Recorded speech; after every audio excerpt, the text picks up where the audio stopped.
عليكم ورحمة الله وبركاته. نحمده ونصلي على رسوله الكريم. أما بعد فأعوذ بالله من الشيطان الرجيم. بسم الله الرحمن الرحيم.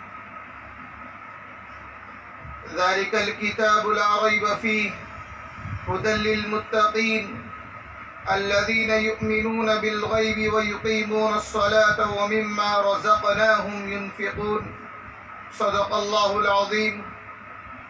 معزز قابل احترام سامعین اعظام و ناظرین اکرام و نوجوانان ملت، آپ بخوبی اس بات سے واقف ہیں کہ رمضان المبارک پورے کا پورا لاک ڈاؤن سے گزر رہا ہے، اور اسی لاک ڈاؤن کے چلتے عید الفطر بھی آ رہی ہے. چنانچہ عید الفطر کے سلسلے میں ایک مسئلہ اور کچھ وضاحتیں لے کر میں آپ کی خدمت میں حاضر ہوا ہوں. مسئلہ یہ ہے کہ عید الفطر میں جو فطرہ دیا جاتا ہے وہ فطرہ کتنا ہے، اور فطرے کی کیا کیا صورتیں ہیں، اور فطرہ کس پر واجب ہوتا ہے، اور اس کی ادائیگی کب تک ضروری ہے.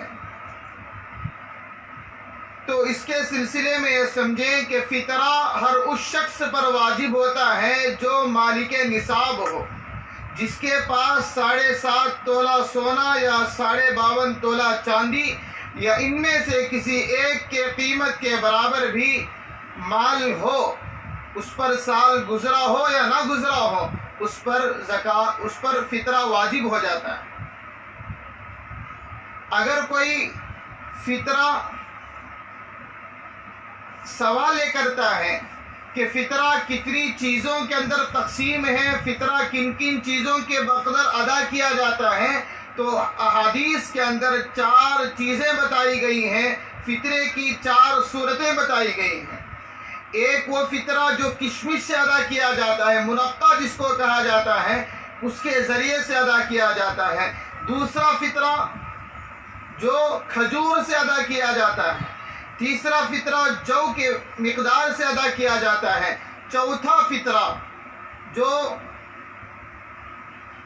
گیہوں کی قیمت سے ادا کیا جاتا ہے. آپ اسکرین پر دیکھ رہے ہوں گے کہ اسکرین پر ہر ایک کی قیمتیں بیان کر دی گئی ہیں. اس کے بقدر فطرے ادا کیے جائیں.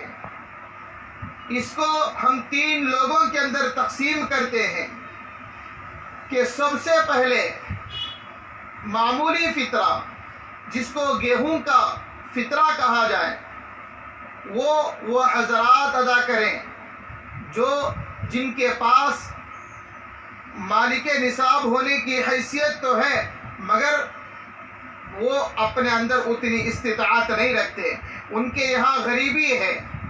تو ایسے لوگ گیہوں سے فطرہ ادا کریں. اگر ان سے بھی بڑھ کر کوئی مال و دولت کے اندر ہے تو وہ جو کے ذریعے سے ادا کریں. اگر اللہ تعالیٰ نے بہت دولت عطا فرمائی ہے تو ان کے لیے اللہ کے نبی صلی اللہ علیہ وسلم نے فرمایا کہ وہ تیسری اور چوتھی جو قسم ہے کھجور اور کشمش کی، ان کے ذریعے سے فطرہ ادا کریں. بات یہ نہیں ہے کہ ہر ایک گیہوں کی قیمت ادا کر رہا ہے، تیسری جو 3 صورتیں ہیں اس پر کوئی بھی عمل نہیں کر رہا ہے. میرے بھائیوں، اس لاک ڈاؤن کی وجہ سے جو امت کے حالات بگڑے ہوئے ہیں، انسانوں کے حالات انسانیت کے نام پر اگر دیکھا جائے تو ہر ایک بلا کسی تفریق کے، کسی مذہب کے تفریق کے دیکھا جائے تو ہر ایک پر حالات آئے ہیں، ہر ایک کے حالات بگڑے ہوئے ہیں. ایسے وقت میں ہم بڑھ چڑھ کر جو فطرہ ہے، جو فطرہ ہے، وہ فطرہ اور جو کشمش کے ذریعے سے لگایا جاتا ہے وہ فطرہ ادا فرمائیں. اور فطرہ کب ادا کرنا چاہیے؟ تو اگر کوئی پہلے رمضان ہی کو اگر کوئی فطرہ ادا کر دیتا ہے یعنی فطرہ پیشگی ہی ادا کر دیتا ہے، عید الفطر سے پہلے ادا کر دیتا ہے تو اس کا فطرہ ادا ہو جائے گا۔